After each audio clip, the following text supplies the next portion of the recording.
La ligne haute, un moment, faut se remettre en question. Parce que c'est plus possible. On peut pas tous penser la même chose. Que ce soit les consultants, que ce soit les commentateurs de chaque match du Barça, comme Da Fonseca qui prévient depuis un an, les supporters. Tout le monde parle de cette ligne haute qui est plus un cadeau qu'autre chose. De base, grâce à cette ligne haute, on déstabilisait nos adversaires. Et bien là, maintenant, on permet à nos adversaires de se procurer énormément d'actions. On peut garder le ballon, ça c'est pas un problème. Eux, ils savent que dans le match, ils auront 2-3 face à face, ils auront plus qu'à les convertir. Le nombre de buts qu'on mange aujourd'hui face à Bruges, c'est pas normal. Le nombre de matchs qu'on enchaîne sans pour autant ne pas encaisser de buts, c'est pas normal. On a pris des buts les 9 derniers matchs et plus de 15-18 buts. Regardez le type de cadeau qu'on donne à l'adversaire en début de match. Regardez juste, Koundé qui couvre, but. Les gars, on a pris le même but chaque match. C'est toujours la même chose. Combien de GA pour lui ce soir? Il avait jamais fait ça. Combien de GA pour lui ce soir? En un match de Ligue des Champions face au Barça? Je veux bien qu'on parle du pressing, qu'on n'a pas nos joueurs clés pour presser, mais les buts qu'on encaisse, les gars, c'est pas normal. Les flics ne veulent pas se remettre en question. C'est bien, on est une équipe audacieuse, on est une équipe courageuse, mais on est une équipe qui encaisse beaucoup de buts et qui par la suite peut perdre des points bêtement. La saison dernière en Ligue des Champions, ça nous a pas suffi. C'est fatigant. Sinon, vous les gars, vous en pensez quoi? Ramenez-vous sur cette importance en nul. J'en ai marre de cette défense. J'en ai marre de ce piège du hors-jeu. Hansi Flick, tiens des lunettes, Tu vois pas comme nous que cette défense haute, elle tue nos joueurs. C'était la copie conforme du match face à l'Inter. Le même match aujourd'hui, mais ce qui est inquiétant, c'est que c'est Bruges en face. C'est Bruges. Regardez cette image. Corner.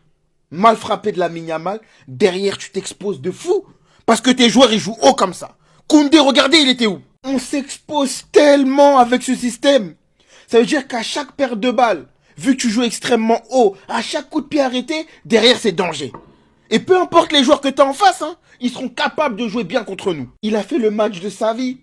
C'est pas compliqué en même temps. Tu pars à la limite du hors-jeu, on te sert. T'es souvent en infériorité numérique défensivement, donc y a rien de compliqué. Même moi, j'aligne une équipe au quartier, je vous assure que je mets au moins un but au Barça. Tellement cette défense, elle est catastrophique, elle est cataclysmique. On est nuls. 2 fois cette saison, 2 fois en Ligue des Champions. Vous êtes Club Bruges, sans manquer de respect à la Belgique. Un petit club comparé au prestige du Barça. Vous accueillez le Barça, vous mettez jusqu'à 4 buts. Tout pour exploser de joie à la fin du match. Au vu de tout le temps que Chesney a pris pour dégager le ballon, et du joueur adverse qui vient le tacler, mais surtout tacler le ballon comme vous pouvez le voir, dont absolument à aucun moment celui-ci fait faute sur Chesney. Le ballon rentre dans les cages, mais on va siffler faute. On va tout gâcher, on va annuler cette victoire. Dont les joueurs du club Bruges ont tout fait, se sont déchirés ce soir face à un club aussi prestigieux que le Barça. La dernière fois, de même c'était le carton rouge. Aujourd'hui, après une telle performance, après ce que Forbes a réalisé, comment a maltraité et a malmené la défense du Barça durant tout le match, on vient vraiment leur retirer ça. On vient vraiment leur retirer cette magnifique victoire. 4-3. J'ai trop la haine. J'ai beaucoup trop le seum. Franchement, je suis désolé pour vous. Étant madrilène, je suis désolé pour vous. Ce soir, normalement, vous deviez rayonner.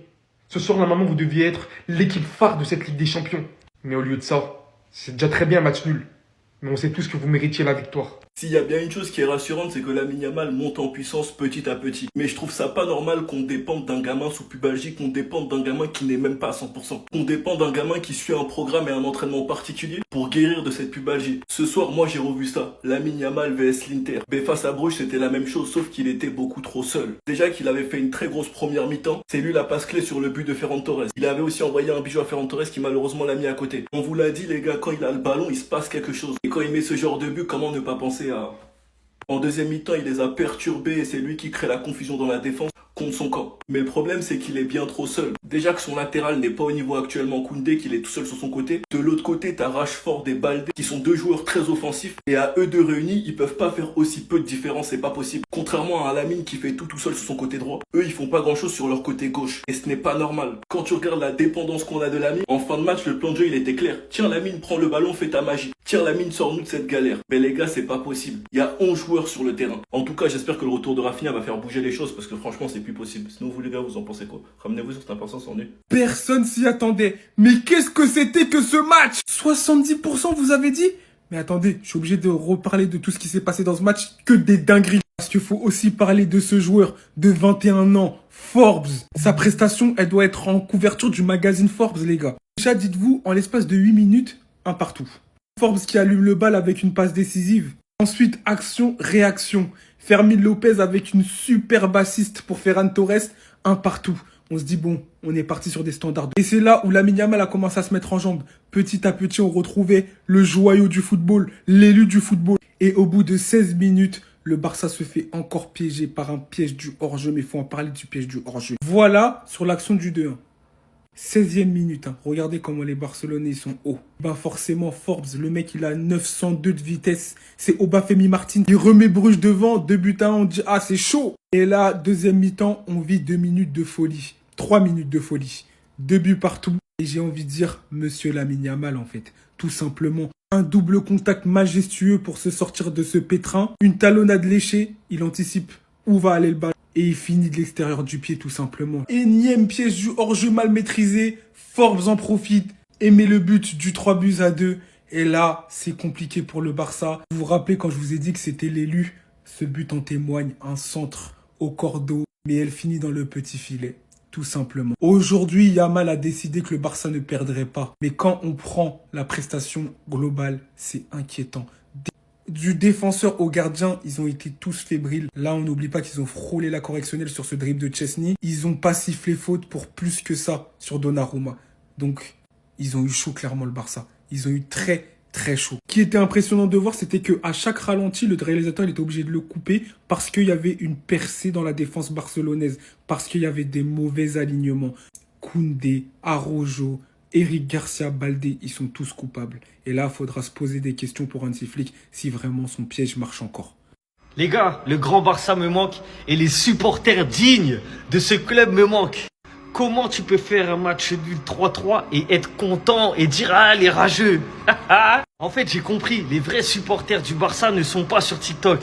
Les vrais supporters du Barça, ils sont pas contents de faire un match nul à Bruges. Ils sont tristes, ils sont déçus parce que normalement, ils devaient gagner ce match. Le Barça doit écraser Bruges, sur le papier en tout cas. Mais il n'y a que sur TikTok que tu vois des gens contents de faire 3-3 à Bruges. Même Lamine Yamal, il est pas content sur la photo. Mais il y en a qui sont contents, oui, très contents, match nul.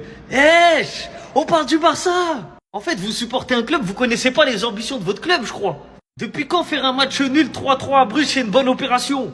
Et puis fièrement, hein, il dit chute, on a fait match nul. Vraiment, je suis désespéré par les supporters barcelonais de ce réseau. Vraiment, pas tous. Bien évidemment, c'est pas tous. Mais il y en a beaucoup. Il y en a énormément, les gars. S'il vous plaît, soyez dignes. Vous supportez le Barça. Vous n'êtes pas en train de supporter l'Espagnol Barcelone. 3-3, vous mettez des lunettes de soleil comme si c'était un bon résultat. Et en plus, ils ont eu très chaud, hein. À la fin, là, le 4-3, là, il était très proche, hein. La faute sur Szczęsny, là, elle est bizarre. Mais bon, au calme. En tout cas, le Barça, défensivement, c'est catastrophique, les gars. C'est catastrophique. Allez voir les 3 buts qui se sont mangés. C'est n'importe quoi, la défense. Flick, encore une fois, je le répète, je le dis depuis plusieurs semaines, doit changer la défense et surtout le système de jeu. Non, les gars, je préfère en rigoler. Voilà, je préfère aborder ce débrief avec le sourire. Parce que sinon, en fait, je vais dire des trucs qui vont dépasser ma pensée. Je vais être censuré, en fait. Voilà ce qui va se passer. Toi, ton match de fermier, c'est une dinguerie. Toi, la tête de WAM, si t'es pas dans les buts, on gagne le match. Facile. Facile. Et s'il siffle pas la faute, mais alors là, s'il siffle pas la faute, et qu'on prend un but parce que tu m'as fait une talonnade, mais j'aurais dit des trucs, Szczęsny. Vaut mieux pas que j'y pense. Koundé masterclass. Quel outfit. Mais quel outfit. Sur le terrain maintenant. Sur le terrain. Tu fais quoi, gros? T'es dégueulasse. Tu te fais abattre. Par tout le monde. N'importe quel. Même contre une régionale. Tu te fais abattre, je pense. T'es dégueu. Continue cette célébration, elle te va très bien. Tu dors sur le terrain. Tu pues la merde. Bravo pour ton but. Tu pues la merde. T'es dégueulasse. Voilà. T'apportes rien. T'apportes rien. Nada. Ou Elou. Ou Elou. Quand je pense qu'il y a des gens qui veulent faire toute une saison avec toi en neuf. Oh là là. Merci à Fermin Yamal, qui vont avoir leur propre vidéo parce qu'eux, ils méritent. Merci à De Jong, merci à Eric Garcia. Tout le reste, c'est à la poubelle. Araujo, Baldé, Rashford, Casado. Allez tous vous faire voir. Parce que se contenter d'un 3-3 contre Bruges, qui est presque un bon résultat au vu de la physionomie, moi, j'ai envie de me foutre en l'air. Voilà. J'ai envie de me foutre en l'air. Donc, allez tous vous faire voir maintenant. Et tous ceux, là, les supporters du Real, du PSG, vannez-moi. Venez, on se vanne ensemble. Moi, je veux vanner mon club avec vous, j'en ai envie ce soir. Venez, on se vanne.